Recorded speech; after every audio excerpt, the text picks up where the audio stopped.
ഫെബിൻ സിദ്ധാർത്ഥ സംവിധാനം ചെയ്ത പെണ്ണ് കേസ് എന്ന് പറയുന്ന സിനിമ കണ്ടു.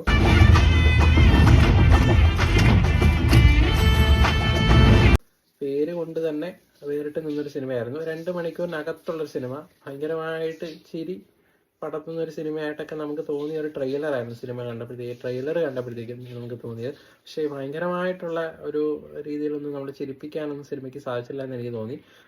സിമ്പിളായിട്ട് സ്ക്രിപ്റ്റ് ഉള്ളൊരു സിനിമ, വളരെ കുഞ്ഞൊരു സിനിമ, 2 മണിക്കൂർ താഴെയുള്ള സിനിമ, സിമ്പിളായിട്ട് കണ്ടിരിക്കാൻ പറ്റും. പെർഫോമൻസ് കണ്ട് മികച്ചു നിന്നു. നിഖില വിമലിൻ്റെയൊക്കെ പെർഫോമൻസ് അടിപൊളിയായിരുന്നു. ഹക്കിം ഷാ അടിപൊളിയായിരുന്നു. അജു വർഗീസ്, രമേശ് പിഷാരടി, അങ്ങനെ കുറെ കഥാപാത്രങ്ങൾ, ഒരുപാട് കഥാപാത്രങ്ങൾ വന്നു പോകുന്നുണ്ട്. ട്രെയിലറിൽ കാണിക്കുന്ന പല കഥാപാത്രങ്ങൾക്കും സിനിമയിൽ അത്ര ഇമ്പോർട്ടൻസ് ഇല്ലെന്ന് തോന്നി.